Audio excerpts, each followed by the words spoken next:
Good evening. It's Tuesday night, 10:30 in the evening, March 21st, 2017, and welcome to the first episode of Design Interviews.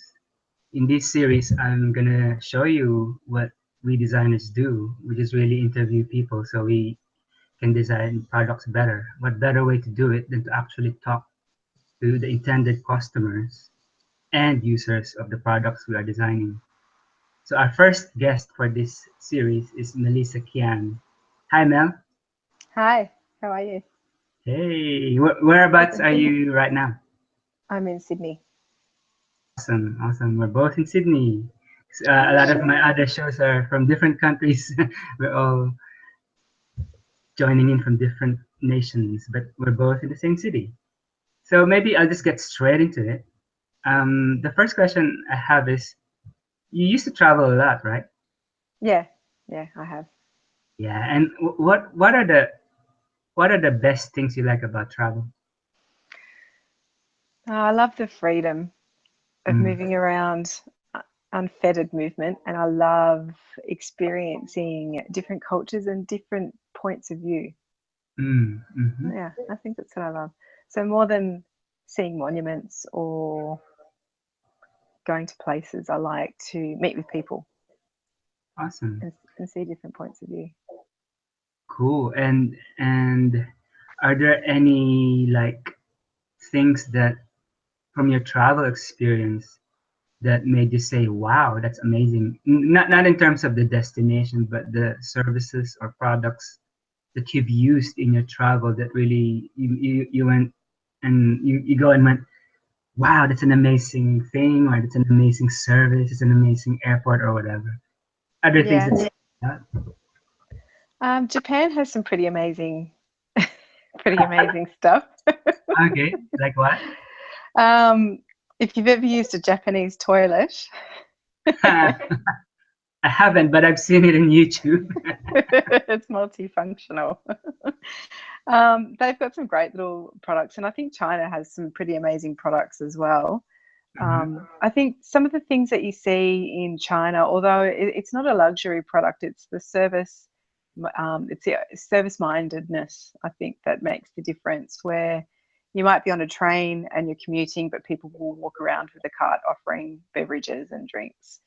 And that's something that you don't see somewhere like Australia anymore. Mm, You don't see people selling products for your personal ease at your convenience at a reasonable price. right. Is it like more the human touch or element? It's the human touch. Yeah, it's the human touch. You know, you're on a train, you'll need baby wipes and water and fruit. Ah, okay. Um, yeah, you know what I mean. I mean, it's simple things. I Uh, mean, you can go to high tech countries and see amazing services. But I think the things that have stood out for me the most are the human interactions, the awesome. willingness to participate on a human level. Mm, that's cool.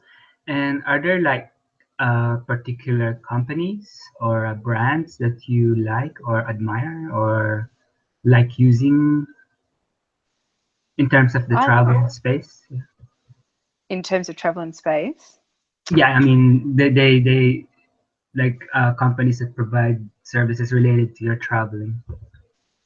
I think honestly, I couldn't really think of any one company because I felt like where I've had the best experiences have been in developing countries. And so usually the people that are providing those services are individuals operating as individuals, or appear to be anyway. They're not branded with company Okay. logos in any way. So perhaps they're just doing it to earn a living. I can Cool. remember one time I went hiking up to a mountain in China, and there was this tiny, tiny little woman who was elderly Mm-hmm. that wanted to be like a porter for me, and she had Wow. a tray of drinks and snacks around her neck on a tray, and she literally followed me up this mountain, and it was hard. It was hard work, and I was fit at the time that we did the walk. And she followed me. She must have been 60 something. She Whoa. was way fitter than I was. Followed me all the way up to the top just so that I would buy her drinks. Wow. It's And she awesome. did that up and down all day, every day. It's amazing. Cool. Yeah. Is there anything else you want to say about the good things about travel? Overseas travel? Uh, I think everybody needs to travel to open their mind to what else is happening out there. I Mm-hmm. think it's important to get out of your comfort zone and find out what other people are doing, what other people are eating, what other people are thinking. Yeah. I think especially with food as well, when we're looking at health and the way that we live our life, it's obviously very different in every country.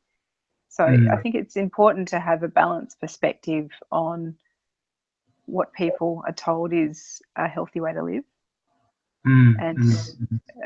taking the Eastern and the Western methodologies on board Cool. is important, I think.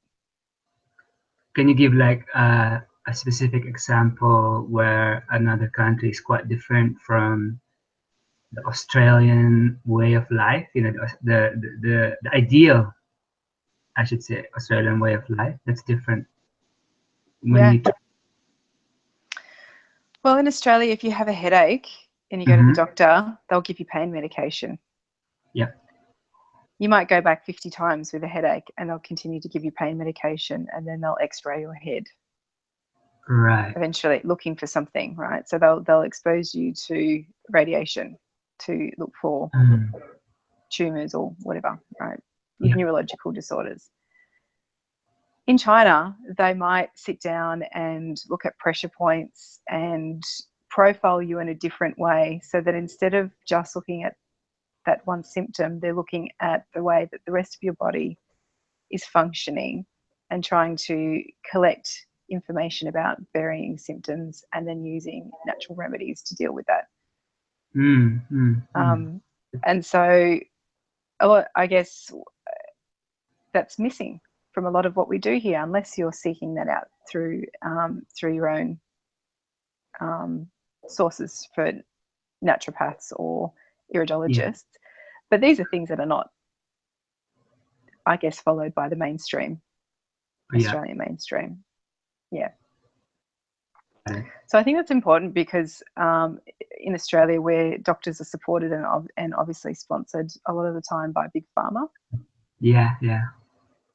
as you can see from all the marketing products on their desks and the drugs that they're Mm, mm, prescribing that they get kickbacks for. And in other countries, they're using natural products um, to cleanse the body and heal, mm. That's a good and one. that's different. Hmm. Hmm. Now, I'm gonna change gear a bit. What about pain points? Are there like some, like pain points that in traveling overseas that you want to be done with or to be vastly improved? Um, yeah, I think the obvious one there is when you're in a country where you don't speak the language. Ah, okay. It's obviously can be a huge barrier, even if you are using apps that translate. I find that the message often is skewed, or the intent is often skewed. And where you're in a country where culture varies so widely, it's a lot Mhm, easier to get the wrong message across, particularly when you need mhm. somebody to help you. So I think if there was more work around the use of connecting people colloquially through translation, that would be great. I would have loved to have had that tool when I was much younger, traveling around before we had smartphones and that kind of technology. Hmm. Yeah, that makes sense. Is there anything Yeah. else you want to say regarding that pain points? Other pain points are finding ways of dealing with foreign bacteria so that you don't get horrendously ill when you're in countries Oh, yeah, yeah. where you're exposed to different bacteria. So I remember taking different types of products to try and counteract that, like tablets made out of cow's milk that's supposed to fortify the stomach. Okay. Um, in the end, I think in a lot of countries, I used to drink a shot of pure, like very strong alcohol before I'd eat to try and kill off the bacteria in the food. Wow. So I think I think if there was some research into that from a traveler's point of view, a lot of people would buy that. Because when you go to places like India, like Egypt, like the Middle East, where hygiene is of a varying standard, or if you're just exposed to drinking water that's foreign to you, that'd be a huge winner, because I've been sick in a lot of countries.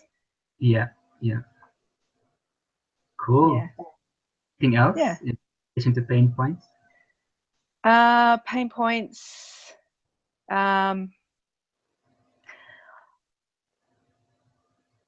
Yeah, look, I think technology's progressed so much now that it's not difficult to deal with bookings and travel and things like that. But it is the one thing that I find in a crisis situation. So, for example, I had flights cancelled on Christmas Eve, and I was traveling from Canada to London to stay with friends, and there was a volcanic eruption that prevented people from leaving. Do you remember that? Iceland one? In Iceland, yeah. Yeah. You could not get in. You couldn't get onto anybody to try and change your bookings.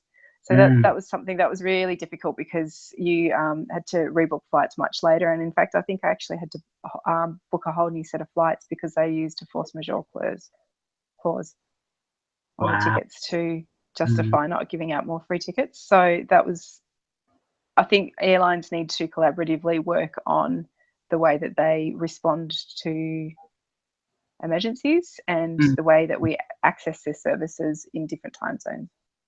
Got it. Yeah, that makes sense. Anything else? On the fly, probably not much. Yeah. I mean, there's obvious things around bag theft as well. So backpack safety when you're backpacking. That was always an issue. I'd had my backpack slashed open a few times by... A few times? Yeah, just people on the street, trying to grab your stuff. And yeah, that sort of stuff has happened to me a lot. I guess I look like I must be an easy target. Anything else? No, I don't think so. Cool. Now, do you drive to work, or do you commute? I commute. I commute on the train. I drive to the train station and then I commute from there. Cool. And do you like commuting? I like commuting because it's quicker to get into work. The traffic is horrendous. It would take me twice as long to get into the city if I drove. I like commuting because it's free time. It's one of the only periods during the day that I would classify as free time. That's true. That's true. Yeah. I guess the things that I don't like so much about being on the train is, the junkies and the drunk people that could be aggressive or disruptive in a negative way. But I feel like a lot of those issues have gone away in the last couple of years as well, in terms of police patrolling. So yeah, I do like the train, and I often take my kids into the city on the train when we go visiting as well. Awesome. Are there any other pain points in relation to public transport that you can think of?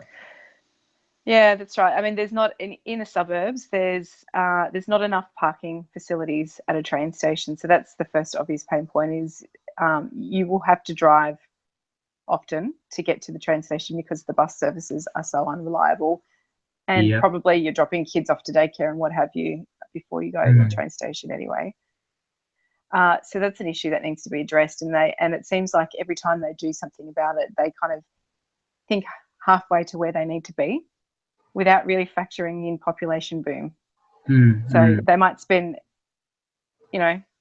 $50 million upgrading a car park that will only, provide enough capacity for commuters for the next 5 years, and then we're back to square one. So there needs to be a lot more planning around that. And also I find in a lot of the suburban train stations, they don't have enough coffee vendors and people like that selling products and services for people that need to eat and drink on the fly. You'd be lucky to find an operating vending machine at most of those places, and nobody wants to eat from a vending machine with the products that they currently offer first thing in the morning. That's a good one. Yeah. Anything else? So I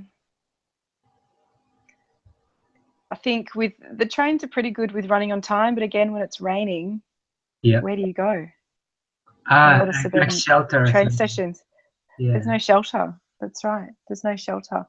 And also, if you are using a pram, Yeah.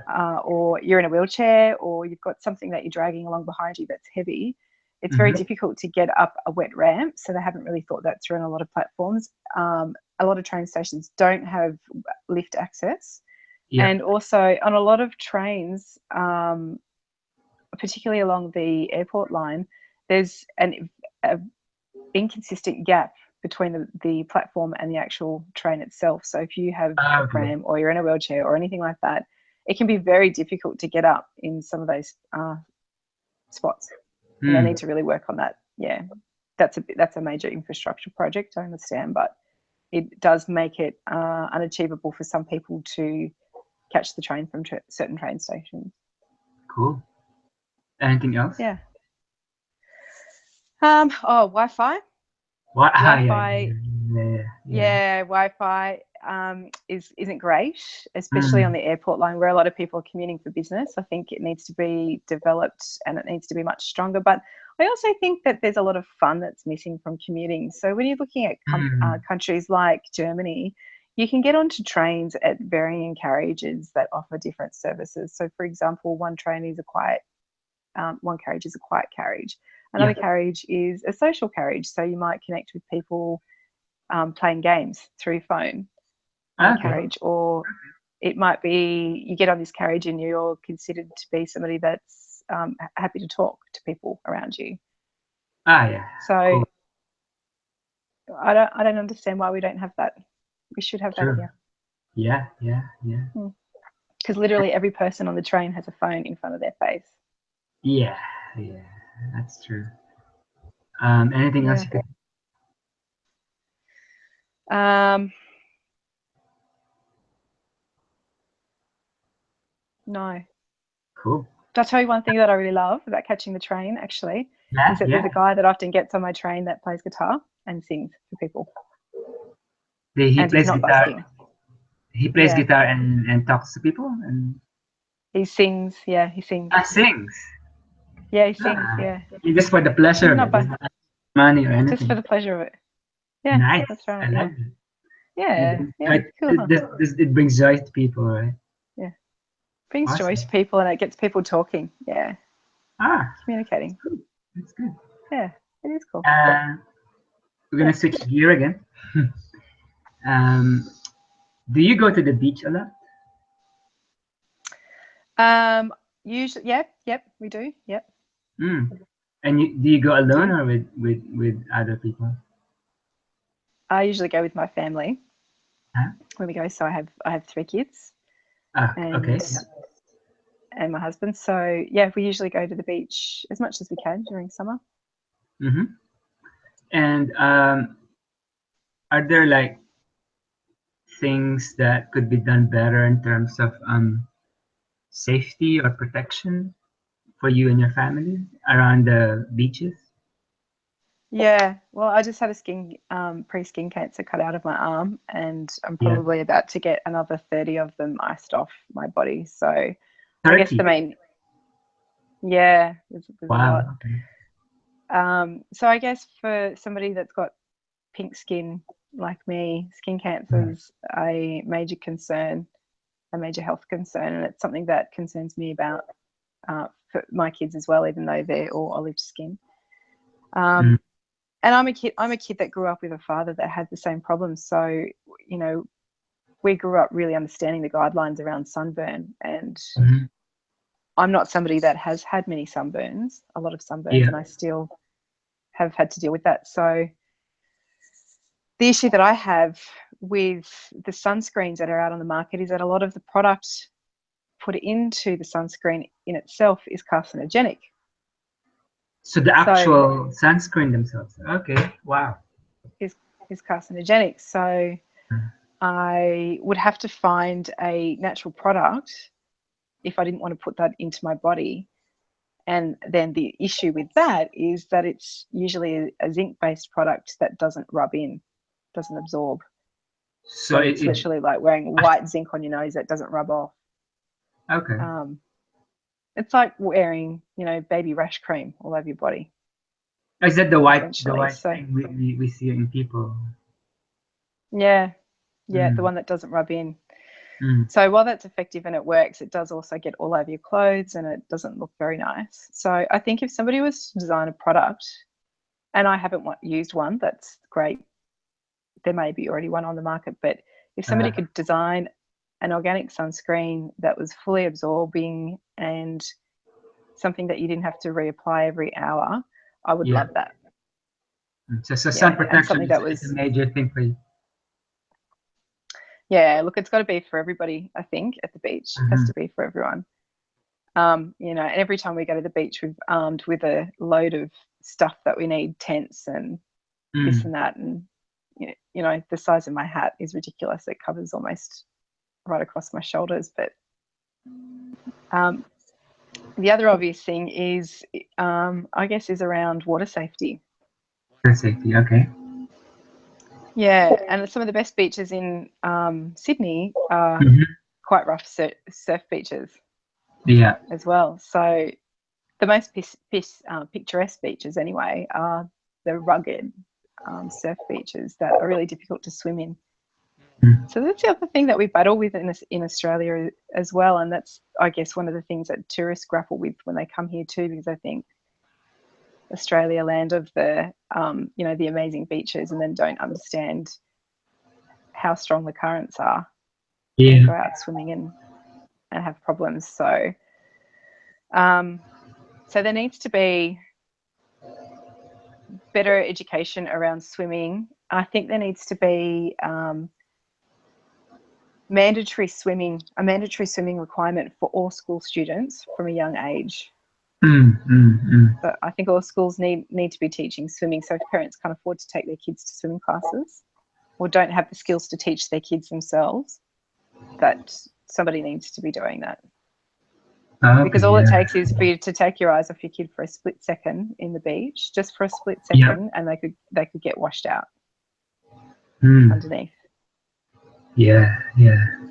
Particularly when they're young. So you really have to be completely vigilant. Yeah.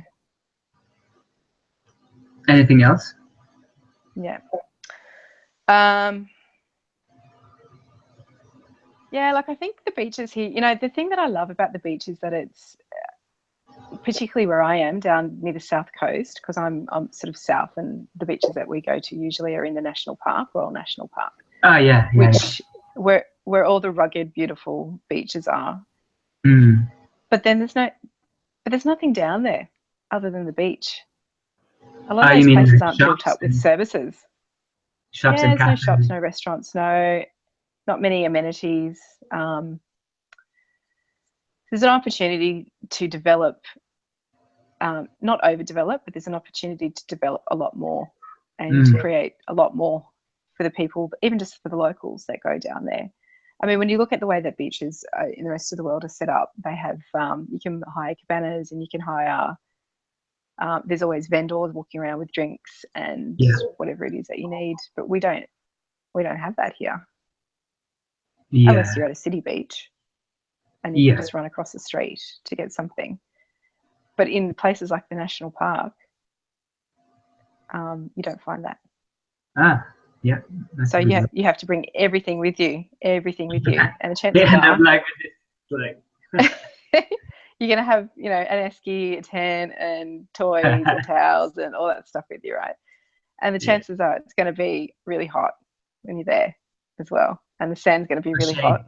Yeah. So if you're bringing stuff in an esky, it's probably not going to stay really cold for very long. Anything else? So that's what. No. And beyond safety and protection, what for you could make it more? Yeah, you mentioned the amenities and all the facilities. Is there anything else that could make the experience much better than currently is? Especially for families. Especially for what? Families. Yeah, look, I think, the obvious one is the area for swimming, patrolled swimming, is pretty small, quite small. Right. And on a hot day, there's not a lot of room. It's packed. Mm-hmm. So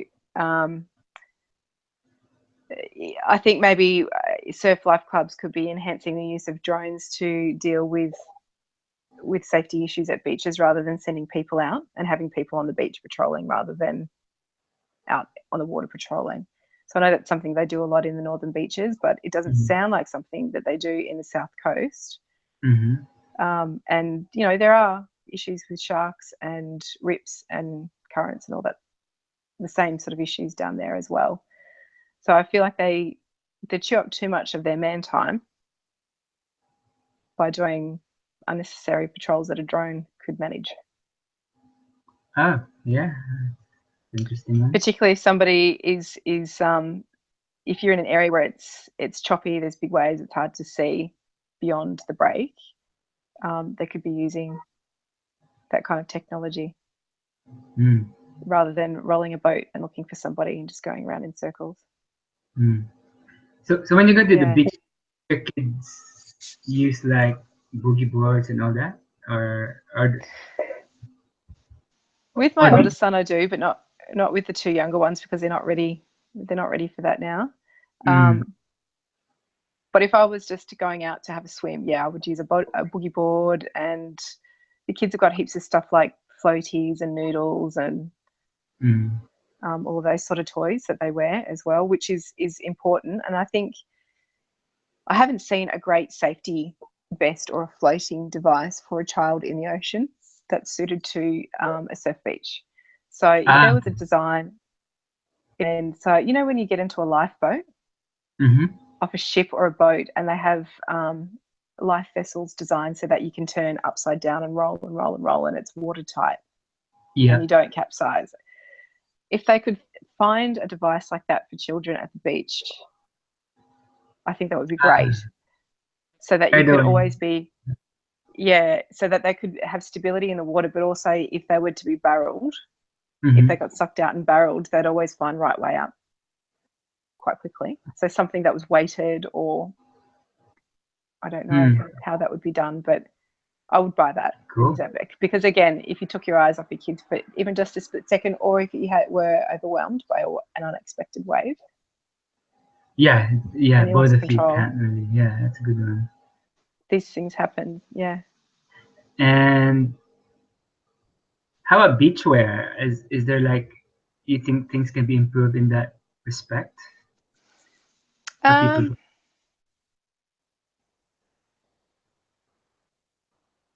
Yeah, I mean, I think with kids beachwear, it's pretty good. I think a lot of the suits that you buy now that cover the arms and the legs, they go down to sort of the knees, are pretty easy to get on. I think I'm going to, when I go to the beach from now on, I'm going to have to start wearing a rash vest. A rash vest? But there's not like a long bathing suit that covers my arms. Okay. Yeah, because this is the area of my arms and my my chest and my back is where I'm going to be most susceptible for skin cancer now, because that's where I've had the most sun exposure. Right. So as from an adult's point of view, there's not a lot on the market that's particularly attractive. And I guess the other issue is they're quite thick. So pretty uncomfortable to wear when it's really hot. And when you're a parent, a lot of the time when you're at the beach, you're actually not swimming in the water so much. You're playing on the sand, or, You're so watching it's not, you're watching your kids. Yeah, that's right. So it's not like you can keep refreshing yourself in the water all the time. So I would like a product that protected me from the sun, but was really fine and breathable. Cool. And would dry off quickly. Cool. Yeah. Any more on your wish list? No,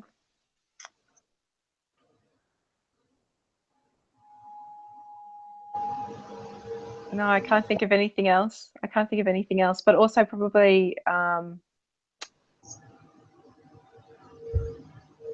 think better footwear for the beach as well. I guess the other thing that's annoying is there's sometimes glass in the sand. So really super lightweight footwear that protects your feet but isn't based on a Velcro solution that becomes quite heavy and fills up with sand quickly. So something you could put on that's really lightweight, doesn't squeak like rubber and plastic does when you're wearing it when it's wet. That would work for me too. I would also be happy to buy something like that. And I don't know how that would work exactly, but it would have to be something that you could also walk across the sand with, but lightweight enough to protect your feet from, stonefish, shards, and glass. Yeah. Urchins, shells and stuff like that. Yeah, urchins, stuff like that. Cool. Yeah. And I guess the other thing about goggles, so if you're snorkeling, snorkeling, which I like to do, is the obvious issue there is that the goggles constantly fog up. So they haven't sold that. They still haven't sold that, not in the stuff that you buy. That's in the affordable range as well. So, so that's something. If there was a spray, and I'm sure that maybe there is, I don't know, if there was a spray that really worked, and I haven't used one yet, and I've scuba dived quite a bit as well. That's something that I'd buy for my kids too. Yeah. Instead of just spitting inside the goggles. Spit on it. Spit on the inside. Yeah, spit in it. Yeah, that's right. But that's about it. I can't really think of anything else. Yeah. Anything else? Yeah. That feels good. Thank you for before I close this, is there anything else you want to say regarding everything we've discussed? Just something that just popped into your head right now? And I think when you're designing a product, you need to think about the people that you're designing it for. It doesn't need to be necessarily high tech, but it needs to be the solution that meets the problem at the time. So, for example, we're talking about having services at train stations that sell food, and you've got to ask the question around why aren't more people doing that? So I think where there's a lot of people out there that want to design services, there's still and provide services. I think they're unhinged or hamstrung perhaps by a lot of the hoops that they have to jump through to go to market. You mean regulation and all that kind of stuff? Regulation and licensing and compliance and all that sort of thing. So there's a lot of hurdles to jump through. But if we want to be a service-based country, which is where we're heading, because manufacturing is starting to diminish at a very rapid rate in Australia, these are the sorts of things that we need to consider and that the government needs to consider as well. Awesome. Cool. Thank you very much for taking the time to answer my questions, and they're really helpful.